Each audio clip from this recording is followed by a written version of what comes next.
watching Wayback Wednesday, sponsored by Davenport Auto Park, the ride of your life.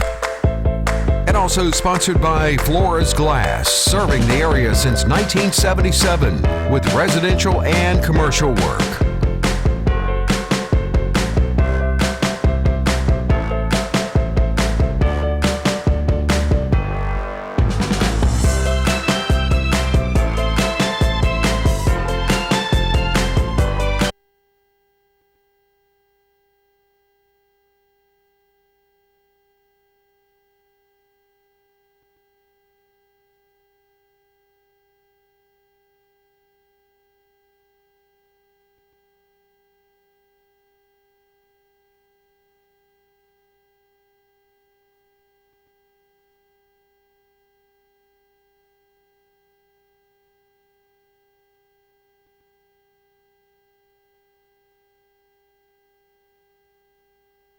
Again to another episode of Wayback Wednesday. I'm Randy Adcox.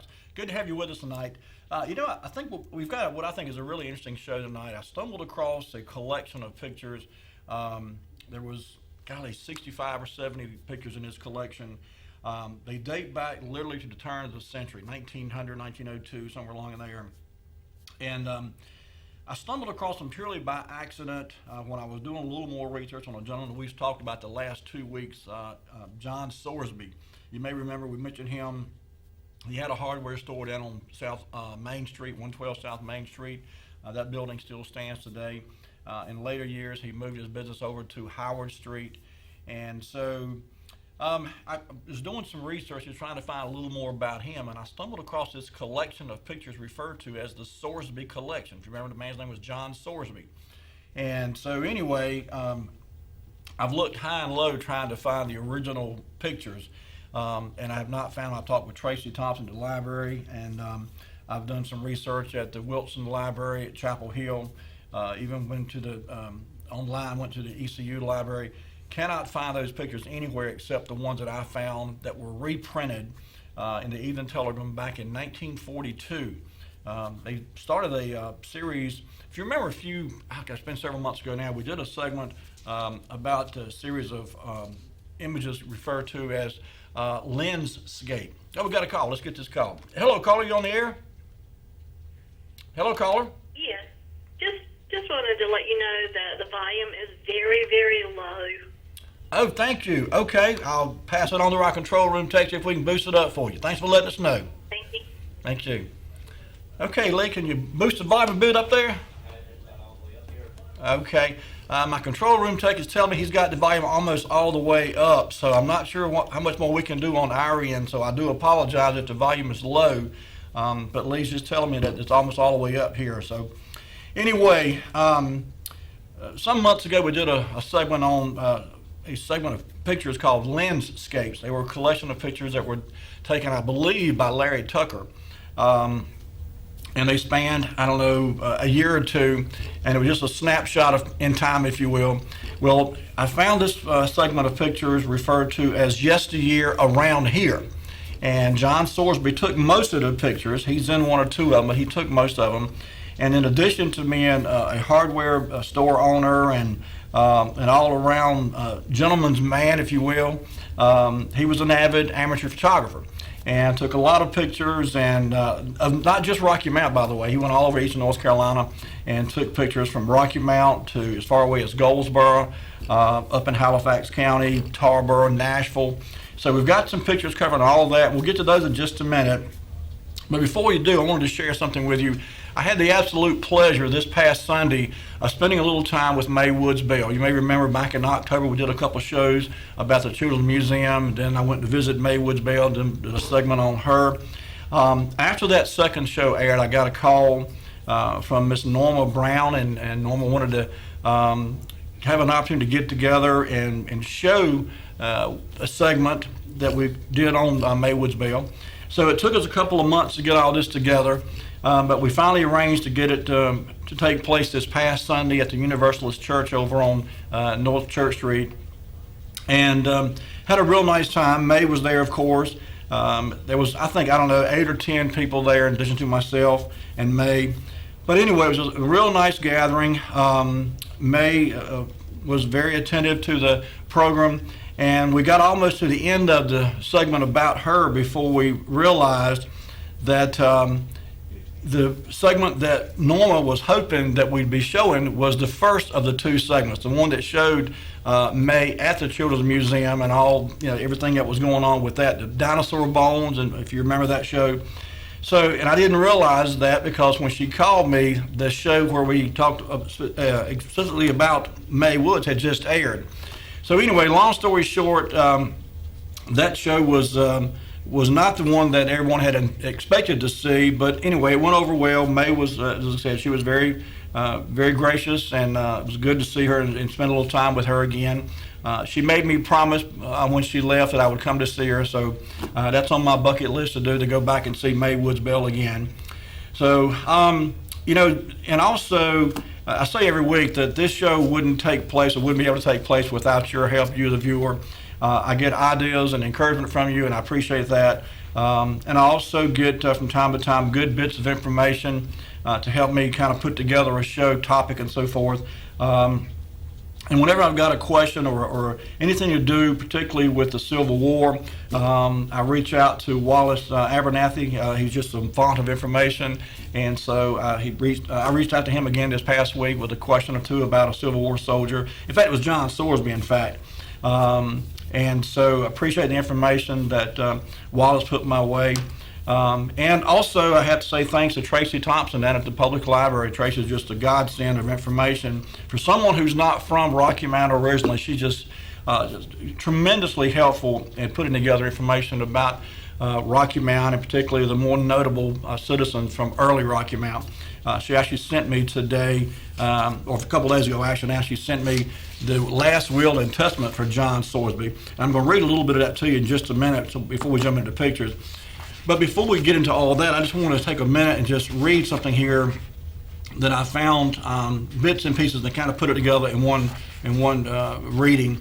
But basically it talks about John Sorsby. He was born January 1847. He died December 19th, 1925. He was married twice. His first wife was Viola Tillery. She actually died, a couple years after they were married. They were married in 1887. She died in 1889. He remarried a woman named Betty Bradley, and I think they married in 1878, if I'm not mistaken. No, it was later than that. It was because his first wife didn't die until 1889. But anyway, somewhere in the late 1800s, early 1900s, he married Betty Bradley. Betty was very active in the local United Daughters Confederacy, the UDC. As I said, John Sorsby actually served in the Civil War. He served with Company A of the 1st Regiment of North Carolina Junior Reserves. He was a private when he went into war and was a private when he came out of the war. That's interesting because several pictures that I will show you here shortly, he's referenced in the picture, referred to I should say, as either Major Sorsby or even sometimes Colonel Sorsby, which I kind of had to chuckle at because he was apparently never anything more than a private during his time in the Civil War. But I guess out of a show of respect, people around here referred to him as Major, or in some cases Colonel Sorsby. He was a charter member of something called the Sagamore Club. You may remember we've mentioned the Sagamore Club before. It was started in 1901. It's basically a gentleman's club here in Rocky Mount. Several prominent citizens were members, but John Sorsby was one of the founding members of the Sagamore Club. He was on the board of directors of several banks, including the Planters Bank here in Rocky Mount, the Bank of Spring Hope in Spring Hope. He was very active in local building and development. He served on several boards. He was friends with Robert H. Ricks, J.W. Hines, Thomas Battle, several other prominent citizens. He ran the hardware store. Initially referred to as Standard Hardware Company at 112 South Main Street. Later became Sorsby and Son when his son went to work with him, and they moved it over to Howard Street. And when he passed away, he was living at 230 North Church Street, which I think is on the corner of Church Street and Gay Street, if I remember correctly, in 1925.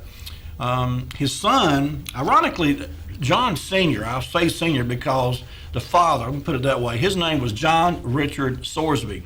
His son his name was John Robert Sorsby. But for some reason, the son was always referred to as J.R. Sorsby Jr. I'm not sure why that was, but in any case, the father was John Richard, the son was John Robert. I mentioned that Tracy had sent me the last will and testament of John R. Sorsby, the father. I won't say senior, I'll say the father. And I just want to read just a couple of things in here. This is fairly long, I'm not going to read the whole thing.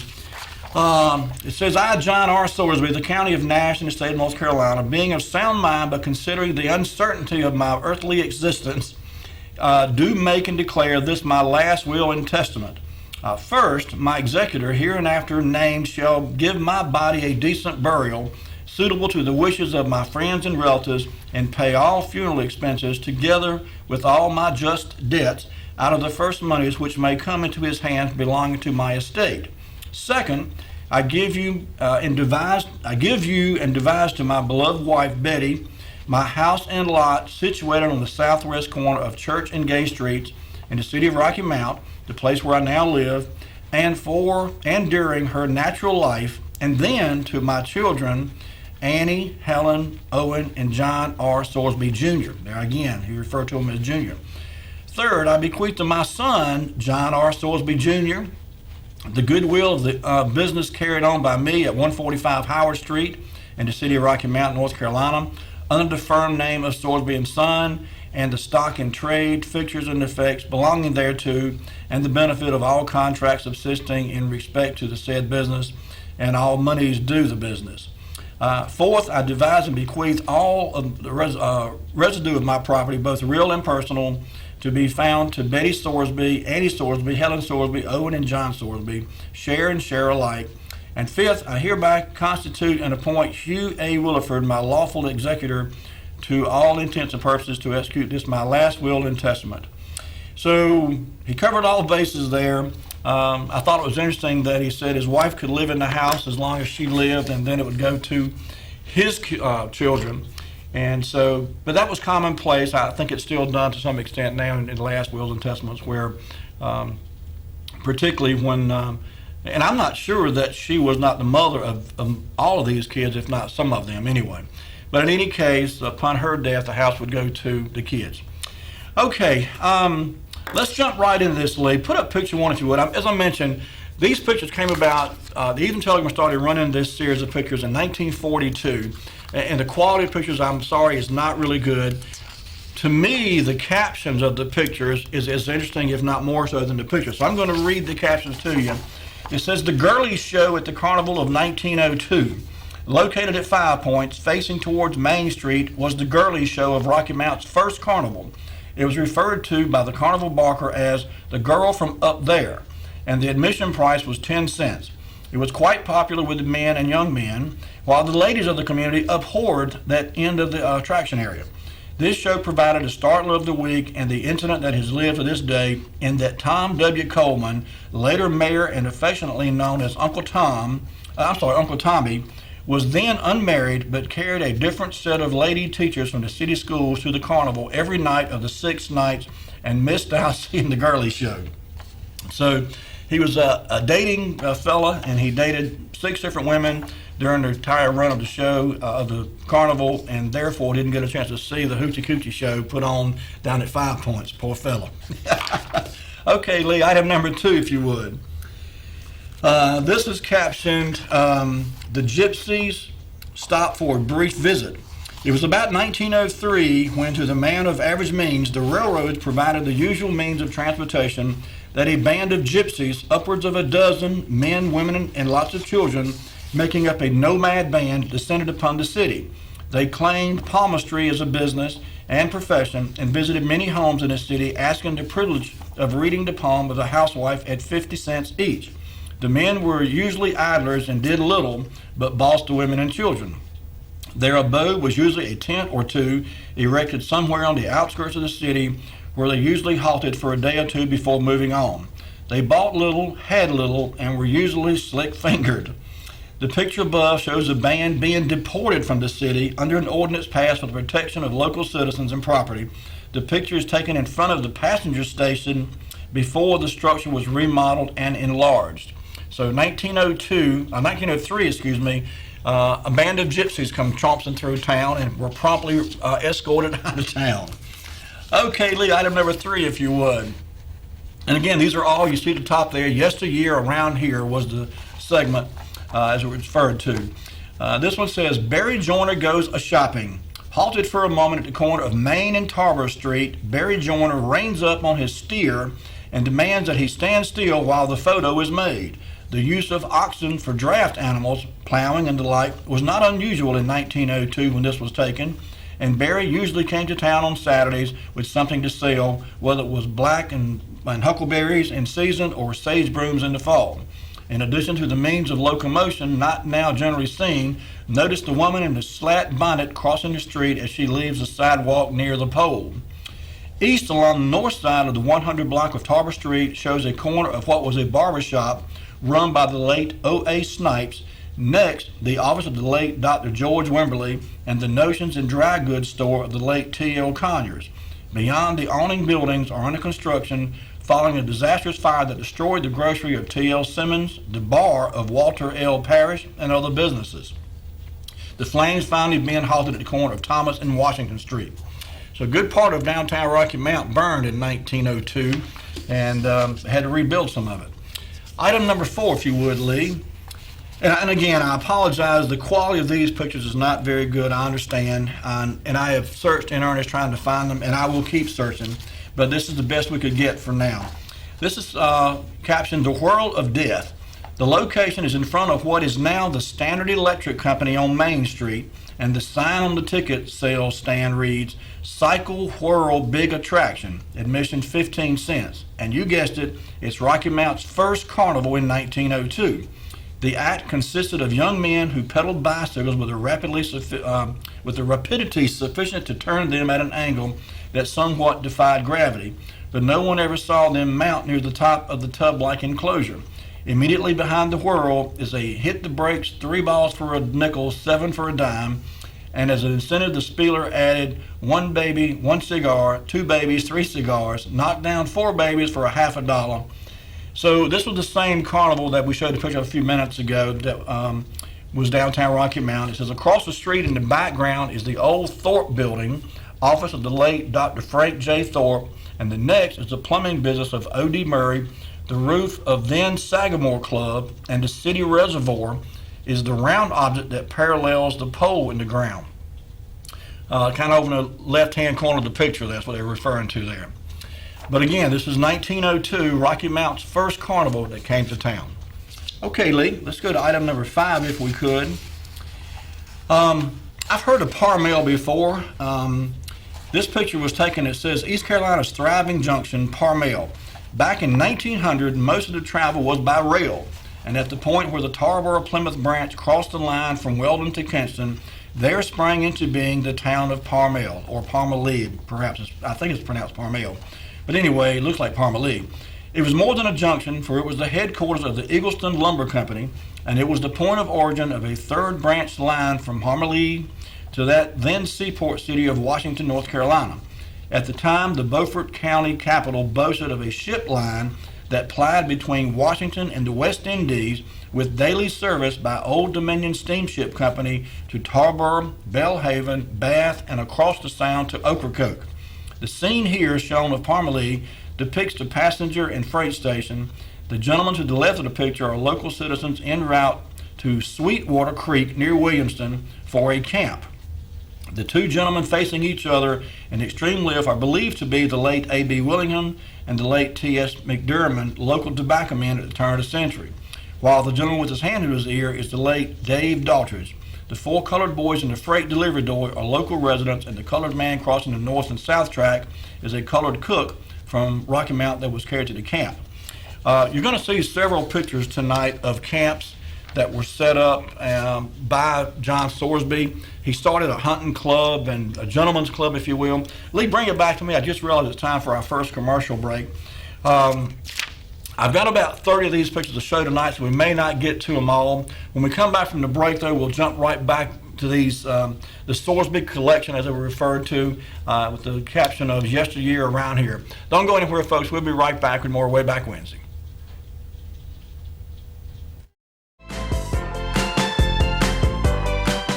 I'm Daniel Moss, owner of Cornerstone Funeral Home, and I'd like to invite you and your family to give our family an opportunity to serve you in your time of need. And we offer a full line of funeral services, everything from visitations to graveside services to cremations on site with a live crematory, as well as a banquet hall to meet the catering needs of our families that we serve. We offer catering service, we offer refreshments prior to visitations and services of our family, and we want to invite you to come and experience the difference here at Cornerstone Funeral Home.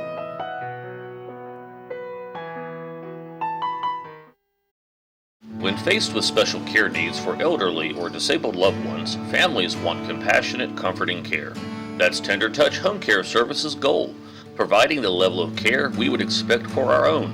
With over 10 years of home care excellence, Tender Touch provides an array of services that keeps your loved one at home. From personal care, light housekeeping, errands, and meal preparation, to our private duty care program, which combines all of our home care offerings in one package.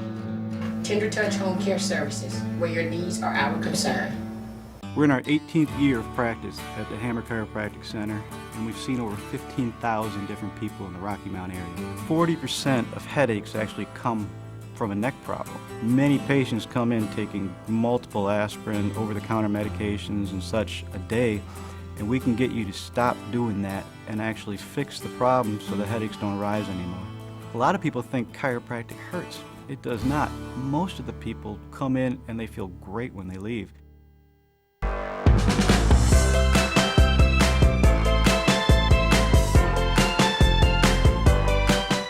I'm Daniel Moss, owner of Cornerstone Funeral Home, and I'd like to invite you and your family to give our family an opportunity to serve you in your time of need. And we offer a full line of funeral services, everything from visitations to graveside services to cremations on site with a live crematory, as well as a banquet hall to meet the catering needs of our families that we serve. We offer catering service, we offer refreshments prior to visitations and services of our family, and we want to invite you to come and experience the difference here at Cornerstone Funeral Home.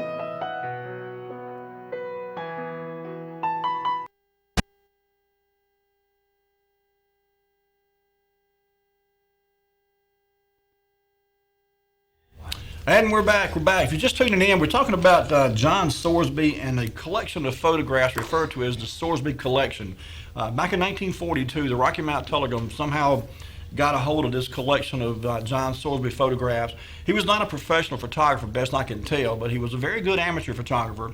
And these pictures, to have been as old as they are, like I said, most of them are from 1902 to 1910. I think there might be one from 1915, 1920. But most are literally in the early 1900s. And so after being stored for so long, and then, I mean, they were probably stored 40 years before the Telegram put them in the paper, and then no one knows what happened to them. They kind of got lost, I guess. Tracy at the library said she had heard that there was a collection of photos that the Telegram at one time had in their possession that somehow got gone, misplaced, thrown away, or whatever, we don't know. So the quality of the pictures is not great, but the captions under each picture are really neat. There's a lot of history here. So let's jump right back into them. Let's go to item number 6 if we could. And this is actually from 1906 here. And the caption on this one reads, we got it up there? Let's see. I'll wait for Lee to get it on the screen for you, and then we'll talk about it. We'll read the caption here anyway. We've talked about the Rocky Mount Fair, where it used to be over off Fairview Road, where the railroad track run by there. This is the only picture I've ever seen of anything to do with that fair location. But it says the grandstand for the fair is completed. The late Joe P. Whitehead in his 2-cylinder Oldsmobile takes the late J.R. Sorsby and a couple of friends out to the fairgrounds to note the progress that is being made in anticipation of the coming Rocky Mount Fair on its new site on the Norfolk Branch Line Railroad in the fall of 1906. The grandstand is completed and scaffold removed, and the guests for the auto ride climb into the grandstand, and the photo is snapped. The automobile is placed where it could show the picture, in the picture, but closer objects like the railing to the racetrack and its supporting posts were not taken into account. A careful look at the picture will disclose that the fence around the enclosure has not been completed, although some of the concession eating places have been constructed. This fair was a successor to the long list of successful fairs that were held on what was later the baseball park in front of the present office of the China American Tobacco Company and in the rear of Parkview Hospital and the residence along Falls Road west of the hospital. That event is said to have been the outgrowth of the riding tournaments that were held at the Old Sparta and were removed to Rocky Mount by the late S.K. Fountain and others with the coming of the railroad. So, as I said, I'd never seen another picture of anything to do with the Rocky Mount Fair being out there at the end of Fairview Road by the railroad tracks down there. But that's exactly where this picture was taken, and it was in 1906 that this picture was taken here. Okay, let's go to item number 7 if we could. This is a picture from 1900, and it says, "The Mill and the Miller at Winstead's Mill." About 1900, the property was sold to the town of Rocky Mount for $900 because of the ambitions of a growing community for more water from their pumping station, which was then located at what is now the Old Country Club on Stony Creek. The person shown in the picture are believed to be W.W. Billy Winstead, who was the miller there from about 1886 until it was sold. The two boys are believed to be part of his family of 5 children. He later moved to Westries. His predecessor as a miller prior to 1886, with a starting period before the Civil War, was Mr. Drew Bone, grandfather of Dr. A.C. Bone, local dentist, and Mrs. John, Nick, and Hardy Bone. Acquaintances of the family indicate that Mr. Drew Bone raised a family of 13 children, farming and milling at that one location for the greater part of his lifetime. So, this is now the location for the Rocky Mountain Moose Lodge. We've talked in past shows about that being the location for the original country club, long before Bimini Country Club was in place. And of course, before that, it was the pumping station for the city of Rocky Mount. They were pumping water from Stony Creek to the city. But prior to that, there was a grist mill there, and it was run by the Winstead family. And according to this, it was started sometime in the early to mid 1800s. So I suspected for a long time it had been a grist mill there, but I never knew the name of it. And now we know that the grist mill there at the current location for the Moose Lodge was known as Winstead's Mill. How about that? Okay, Lee, item number 8, if you would. This is aerial view from the second floor, Rocky Mount's gala occasion of 1902, the Street Carnival. And this is a view from Main Street with camera placed on the second floor of the Standard Hardware building, now Daniels. And of course, we mentioned Standard Hardware a few moments ago. That was the store that belonged to J.R. Sorsby. And later, Daniels Department Store was there, of course. And directed towards the then Masonic Temple building, which shows over the top of the canvas in front of the show tent, which is one of the snake attractions. Other buildings are much the same as they are today, although for a score of years, that was the first business block of the city, and from the corner of Main and Tarver Streets, that was the route to the post office, which was then located in the Masonic Temple building and was also the Opera House and the Masonic Hall. Other firms within that block about the same time included Epstein Clothing, opposite the post office of the Masonic Temple, Gaston G. Levy Groceries, George L. Parker Jeweler, O.A. Snipes Barbershop, and the Kaiser Drugstore at the corner. So again, 1902, Rocky Mounts Carnival. I kind of noticed the number of light poles in this picture. I mean, there was quite a few, like 1, 2, 3, 4, maybe a half a dozen there. So it's still early in Rocky Mounts development, but we certainly had power and lights up and down Main Street anyway. Okay, Lee, item number 9, if you would. I mentioned that we're going to see some pictures of camping trips and so forth. John Sorsby was a true gentleman's gentleman and man about nature and outdoors, hunting, fishing, and so forth. And I saw several pictures, and some of them looked very similar, just different locations, where he and some of his buddies would go on these camping trips. This caption reads, "Just another camp at the participating group. Reading left to right, seating on the ground is William L. Mike Williford, and immediately behind him is C.H. Bud Harris. The gentleman with the gun is Fred August, and next to him is O.B. Beeman Harris. And the other gentleman seated is D.D. Daltridge. Standing behind left to right is Perrin Harris, Dick Jeffries, and Fire Chief John Sorsby."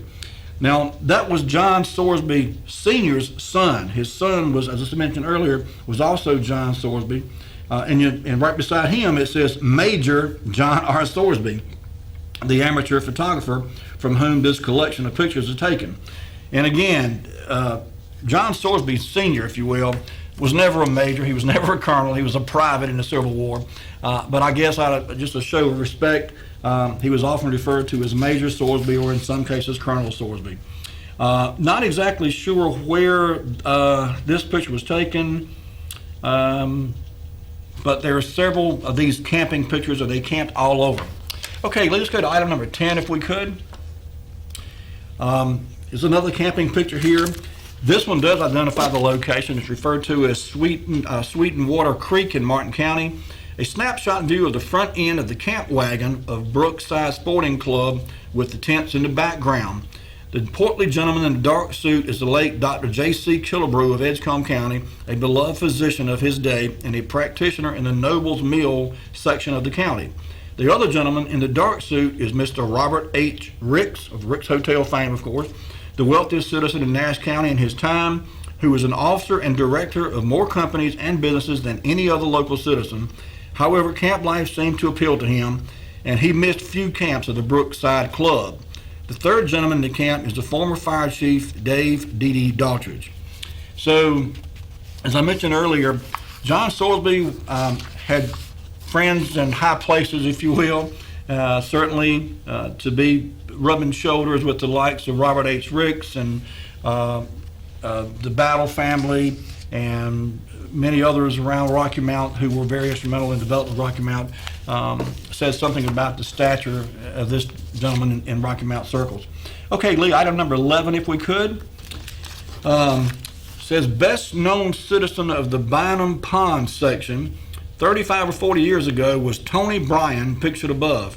He was always the first native citizen to arrive on the scene when the Brookside Club put in its appearance for a camp, as he did well those jobs assigned by his white friends, the campers, and it mattered not whether it was to preach a sermon or to step and fetch the mint for julep.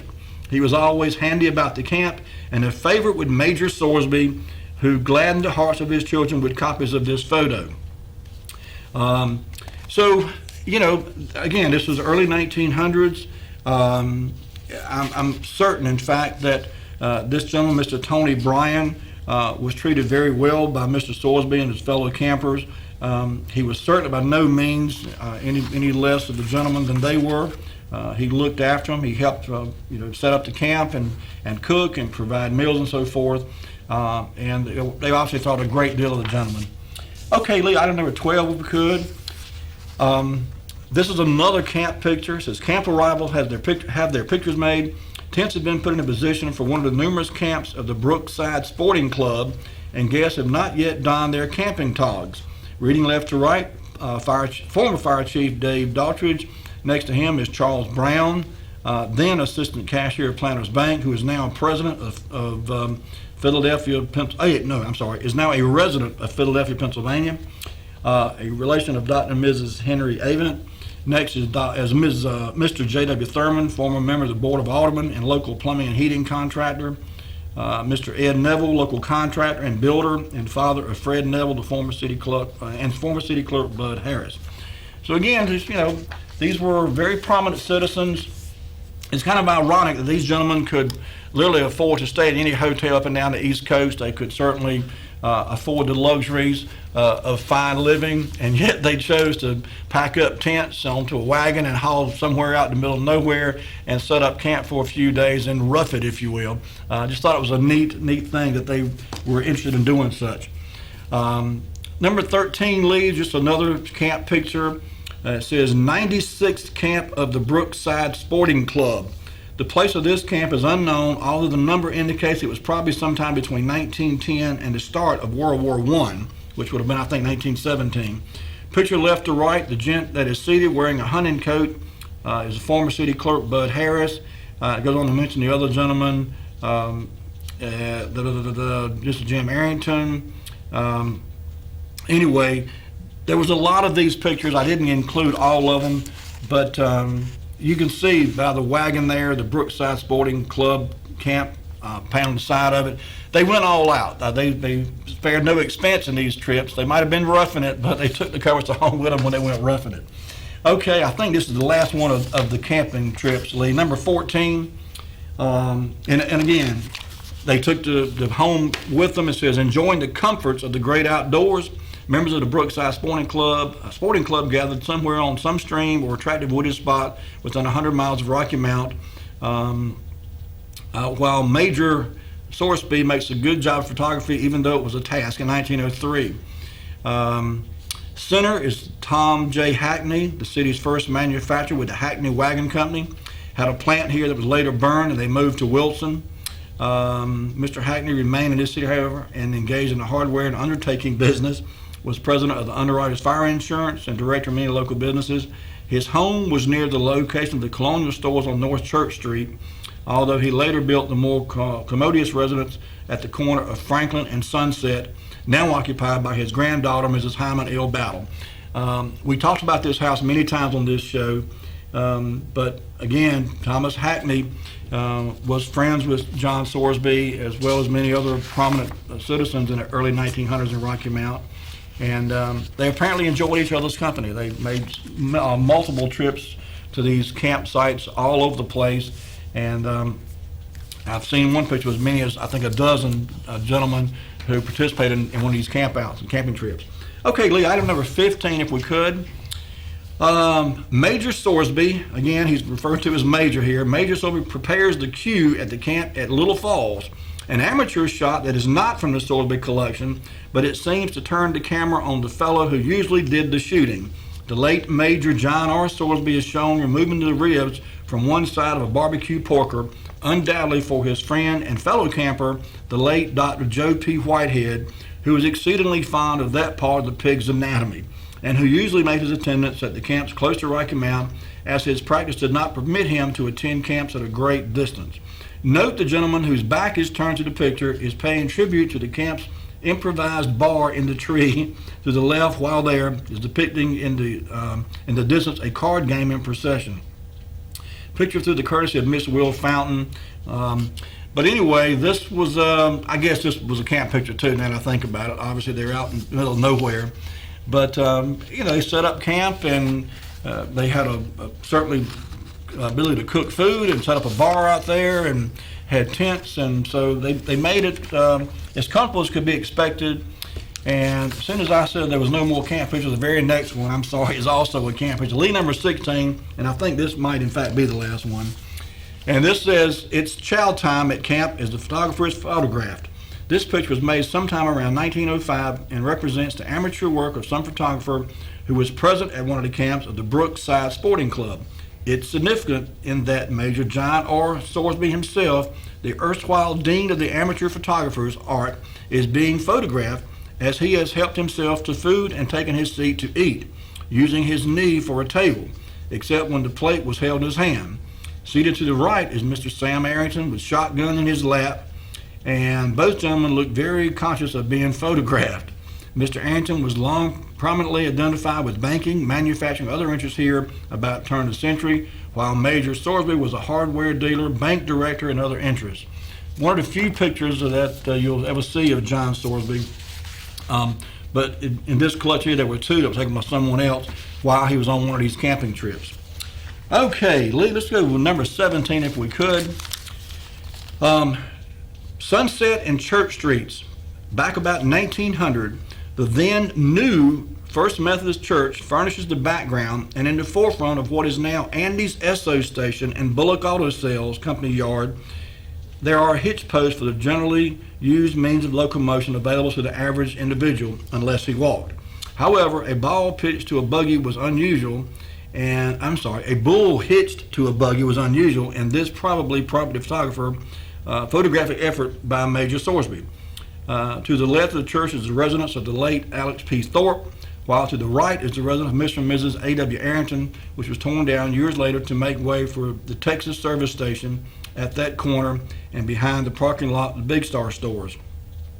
I think this was probably the same gentleman we saw earlier who came to town once a week or so and had a ox or bull pulling his wagon.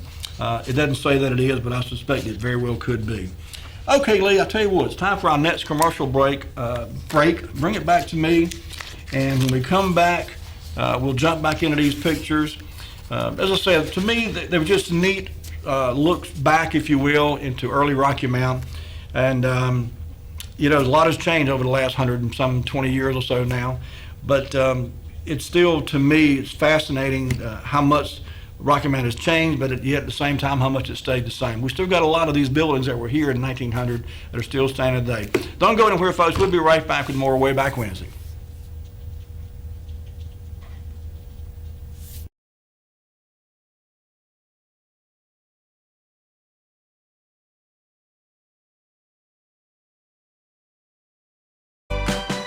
I'm Daniel Moss, owner of Cornerstone Funeral Home, and I'd like to invite you and your family to give our family an opportunity to serve you in your time of need.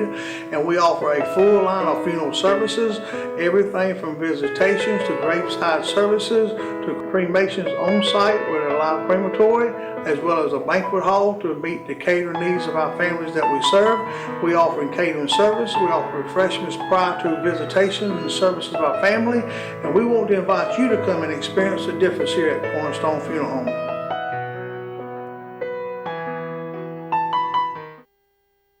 When faced with special care needs for elderly or disabled loved ones, families want compassionate, comforting care. That's Tender Touch Home Care Services' goal, providing the level of care we would expect for our own. With over 10 years of home care excellence, Tender Touch provides an array of services that keeps your loved one at home. From personal care, light housekeeping, errands, and meal preparation, to our private duty care program, which combines all of our home care offerings in one package. Tender Touch Home Care Services, where your needs are our concern. We're in our 18th year of practice at the Hammer Chiropractic Center, and we've seen over 15,000 different people in the Rocky Mount area. 40% of headaches actually come from a neck problem. Many patients come in taking multiple aspirin, over-the-counter medications and such a day, and we can get you to stop doing that and actually fix the problem so the headaches don't rise anymore. A lot of people think chiropractic hurts. It does not. Most of the people come in and they feel great when they leave.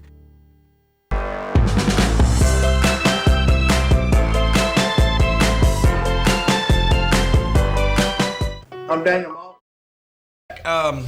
You know, I went ahead and looked through the remaining photographs or pictures to see, and the very next one was one more camping picture. So we're going to skip over that one. It looks very much like the other camping pictures. I thought I had got to the end of it earlier, but anyway, we're going to jump right straight to number 19. And I promise you, there's no more camping pictures. I went all through these. There's no more campsite pictures than the rest of these. Some neat photographs, though. So let's jump right into it. Number 19, if you would, Lee. Number 19 says the Nashville Main Street in 1905. Looking east on Main Street of Nash County Capital from a point of about in front of the present county ABC store. And again, this was in 1942. So I'm not sure where the ABC store was in 1942, but in any case. So this is before they were paved streets or the grass plot through the center of the street parking, starting at the residential section of Main Street. The Ward Drug Company is still at the same location, although the courthouse and new office buildings to the east had not been built at that time. The inspiration of this picture seems to have been the passing automobile just in front of a drugstore. A glance at either side of the street indicates many changes and improvements, pictured through the courtesy of the Sorsby collection. So, 1905, Nashville still got dirt streets, it looks like. They were before they were paved anyway. And so, and some of these buildings are still standing in Nashville too. Okay. Item number 20, Lee. This does not show a picture of the campers, but I didn't realize it. I thought this was something else entirely. But it is a beautiful campsite, and it just says one of those visited by the Brookside Sporting Club on one of its more than 100 camps in this section. The picture, when shown, is one of the younger campers, and I don't see anybody here actually. But in any case, apparently there were some campers here at some point. Not sure when this was taken. I'm guessing, again, early 1900s. All right, let's go to number 21 then. Number 21 says, punctures claim attention even back in 1910. Just where the picture above was made is a matter of conjecture 30 years later, but is an Oakland automobile owned by Major Sorsby, and the front tire seems to be giving trouble. In the act of removing the clincher tire from the rim is John Sorsby, the present fire chief. Again, that's John Sorsby's son. While the lady facing the camera is Mrs. Sorsby, while the lady with back to the camera is a guest for the evening ride. The automobile carried auxiliary oil lamps, and the front seat had no doors. And while the rear seats were entered through half doors but slightly higher than the back of the seats. The ride was very much an open affair, and the ladies retained their hats by tying them on with a veil or scarf across the hat and tied under the chin. So, very old picture, not sure where it was, but it's a snapshot back in time nonetheless. Speaking of a snapshot back in time, Lee, item number 22, one of the very first suction delivery cotton gins in this section, about 1896, and the forerunner of the Planters Cotton Oil and Fertilizer Company, some believe.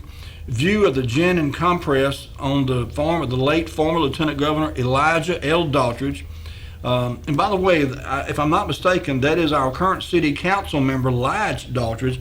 I think that's his great-grandfather. Because I think he's a fourth or fifth, the current city council member, Lige Daughtridge. I know his name is, this is Elisha, but I think it's Elijah, because I know Elijah's real first name is Elijah. Anyway, it says, let's see, where Cokie Road crossed the Norfolk Branch Atlantic coastline. So that's where the Planters Cotton Mill was before it burned in the 1980s. The significant part of this plant, which was quite an innovation at the time, was the suction lift of the cotton from the wagon into the gin. And it is this feature that is depicted under the shed here, with wagons loaded with the fleece awaiting unloading, while other wagons entirely cleaned of their lint are in the forefront of the picture. One of them with the end boards removed, and the other plainly visible that the end board has been removed. The mill was of corrugated steel construction aimed at fireproofing. Isn't that ironic? While the handling of the cotton into the compress by air pressure was revolutionary, while many marveled at the seed being handled 50 or 100 feet away into another building by compressed air. So in 1896, to use compressed air to move cotton about from a wagon to a mill and then begin the processing of that cotton into cottonseed oil and lint and so forth to be made into fabric, that's pretty remarkable. I would have never guessed that compressed air was being used that long ago. But in 1896, it was indeed right here in Rocky Mount. Item number 23, if we could, Lee. Entrance to the grist mill at Gold Rock. Located where Highway 48 crosses Swift Creek in Nash County, the old mill house shows signs of needing repair. And since the photo above was made about 1900, it is believed to have been one of the last seasons of its operation. Its only service was to grind corn bought there from neighboring farms and to return meal, after, of course, the miller's toll. The plant gave way to power from steam, and the mill and dam have long since yielded to the ravages of time, and at the present moment, it is the site of W.M. Walker's lumber plant, gin at Gold Rock. I have fished right there at this location many, many times, caught a bunch of fish out of that creek, and I always suspected there had been a grist mill there at one time, but I never knew that for certain until I saw this picture. But that's exactly where it was. There where that bridge goes over the creek there on the way on 48 Highway going toward Gold Rock. There was a grist mill there, and this is it. Okay, item number 24, if we could, Lee. Speaking of grist mills and cotton mills and so forth, ginning cotton by water power, Tara River beyond Spring Hope. The power development known as Lassiter's Mill at the time is located to the east of Highway 64, where it crosses Tara River about 4 miles west of Spring Hope. There is visible evidence of the work that the mill was doing in the bales of cotton stores in the yard, while the young gentleman shown in the picture directly in front of the buggy is the present Fire Chief John R. Sorsby, youngest son of the Major Sorsby, from whose collection this photo is provided. This property changed hands quite often about 1910, and it was rumored several times that it would be made use of by power companies for a hydropower development. It was this source that Spring Hope first secured its electric lights. I know exactly where this was too. I've actually been fishing on Tar River in this immediate area. I never knew there was a grist mill there, but I know where the remnants of the dam are because I have stood on those rocks and fished all around that area right there. Okay, Lee, item number 25, if we could. This is another grist mill that many of you are familiar with. This is the mill house at Bellamy's Mill in Halifax County, scene of many a camp and outing by the Brookside Sporting Club. The Bellamy Mill was a long business activity and the lake a vacation and picnic area in the summer season. The view here is across the creek, and the 3-story frame building shown is the mill house, the wheel and mill race being under the structure. The ground floor providing the quarters for the miller, and the 2 stories above were storage. Immediately in front of the picture is that part of the dam that was near the shore and was built of earth. So I didn't ever think about that, but when this mill was operational, there was actually living quarters inside the mill itself, under the structure. So pretty interesting bit of tidbit there about the mill, and it was operational back in the early 1800s. 26, if you would, Lee. This is another picture of the Lassiter's Mill near Spring Hope, where Highway 64 crosses Tar River. Says this has been a power development first as a grist mill and later as a hydroelectric development serving the town of Spring Hope for some time during the past 100-odd years. Shown here is a view from the bed of the river, which illustrates a fall of some 12 feet, judging by the supporting rafters of the mill. The pond and area were along a vacation spot, while the shaded area on the north bank of the river provided a picnic area that was popular throughout the section. Sad that all these things get, lost, forgot about, give way to the nature and so forth. Number 27, Lee, if you would. Taylor's and Stations Mill on Fishing Creek in Halifax County, about 1910. It was much of a community gathering place, and the store in the forefront bears evidence of the activity of Rocky Mountain interest for business to be turned this way in those days. The large sign is that of Pepsi Cola, when the formula and business were owned by Mr. It looks like Bram, a New Bern druggist, and sold exclusively through local outlets. The signboard against the side of the store building is an advertisement of the Bank of Rocky Mount, and is below the ad of Daniel's store. You can't see it in this picture, but that to the left they were talking about, that's a billboard, if you will, or sign there, advertisement sign there. And interestingly enough, here in 1910, this was before the local Minges family got involved with Pepsi Cola bottling here locally. And I don't recall seeing this name before. This it looks like Braham. It's Braham, probably pronounced Bram. But anyway, he was a New Bern druggist, and he was the local Pepsi Cola bottler in 1910. How about that? But he advertised on this little billboard here outside of the mill up in Halifax County, and as did Daniel's department store here in Rocky Mount. They both advertised on this little sign outside the grist mill there. Okay, Lee, let's go to item number 28 if we could. This is a picture of the city's new post office building as it appeared about 1920. The roof of the buildings are 5 Points corner of Rose, Washington, and Tarver Streets, probably taken from a window of the First National Bank building, which occupies a southwest corner of the meeting of these streets and is now occupied by Standard Insurance and Realty. The post office building was started under the Wilson administration with his son-in-law, W.G. McAdoo, as Secretary of the Treasury.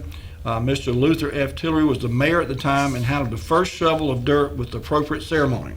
The building has since been enlarged, while further up the street, the residence shown has given way to Quality Laundry, and there has been considerable building on Rose Street where residential property has given way to mercantile structures.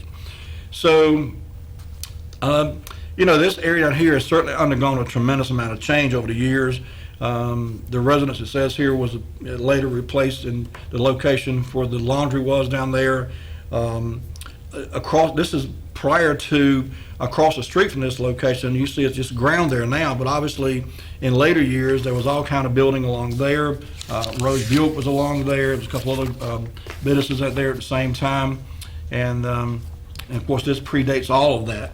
This picture was also from 1942. But everything we've looked at tonight appeared in the Rocky Mount Telegram in a period of midsummer, August of 42, up through December of 42. And this yesteryear theme carried on into 1943. It seemed to abruptly stop in 1943, and there was about 65 or 66 pictures in this collection referred to as the Sorsby collection. I managed to pull 30 of them tonight to share with you. So there's another 35 or 37 left, and we'll get to some of those next week. But Lee, let's go ahead, and we've got two more to get to tonight. Let's go ahead and knock these out. Item number 29. This is another shot of Bellamy's Mill in Halifax County from the opposite side of Fishing Creek.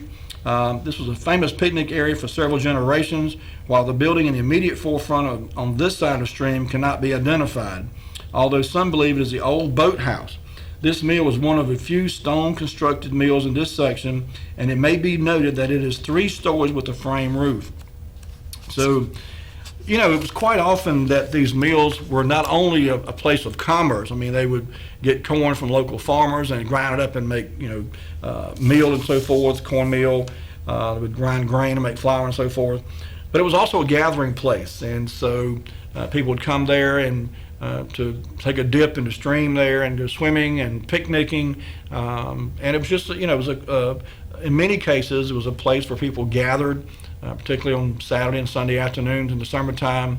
And I can imagine it was just a lot of fun to get together and enjoy these beautiful locations when you had some time off. Okay, and last but not least, one of my favorite pictures in this group, Lee, item number 30. This is estimated to be from 1920, and I'll read the caption here. It says, Main Street looking south from Sunset and Tarboro. A view probably taken from the then Bank of Rocky Mount building, now the People's Bank building. And again, when it's saying now, it means 1942. Let's see, about 1920. But little has changed 20 years later, although the Rick's Hotel, listen to this, although the Rick's Hotel was then a 5-story instead of a 3-story structure at the present time. I don't recall hearing that before, that the Rick's Hotel used to be 5 stories and then they took the top 2 floors off, I'm guessing. Unless, I don't know, I'm not quite sure how that came to be. But in 1920, apparently, the Rick's Hotel was a 5-story building. It says, note the absence of automobiles on the street, although there is sufficient number to indicate that they were generally being used, while no horse-drawn vehicle is in evidence. So you don't see any horse and buggies out there on Main Street. You do see a handful of cars. But neat old picture here looking south from Sunset and Tarboro, Main Street down there. So anyway, Lee, bring it back to me. Folks, that's going to do it for us tonight. We've run out of pictures and ran out of time, coincidentally, at the same time. I do want to, and I'll get back with May Woods Bell and visit with her, and we'll have another segment at some point. There's some things that I've learned that I want to share with you on another show, and I don't know that I can get her in. She's mighty frail, and she's just not up physically to coming out and coming on the show. I think she would really enjoy it, but she's really, she's just too frail, for lack of a better term. She really is just too frail. But in any case, we had a nice visit this past Sunday, and we may do another one of these events. I'm not sure if she's interested in doing one, we'll try to do another one. But in any case, once we get together again, I'm going to ask her. I've got a list of questions I'm putting together for May Woods Bell, and not so much, well, not entirely about her. I want to get her take on things that she has seen in her lifetime. And certainly that covers a broad range of topics, from politics to business to industry to citizens of Rocky Mount. But I want to get her take on some of these things. And so when I do get with her, I'm going to try to get some questions answered. And so I'll share that with you on a future show. One thing I was going to do tonight that I did not, I wanted to do this, I kind of put the other thing on the back burner. I mentioned to you last week, I had some pictures that came in from the Wilson Library in Chapel Hill. And there's some great aerial pictures of Rocky Mount from a north, south, east, west viewpoint, aerial photographs. And the details incredible on them, so I wanted to share those with you tonight. But when I stumbled across this collection here, I wanted to get this out there too. So we'll certainly do that on another show. But thanks again for tuning in. Have a great week, folks. Take care of yourselves. Be kind to one another, and we'll see you next week with more Wayback Wednesday. Good night.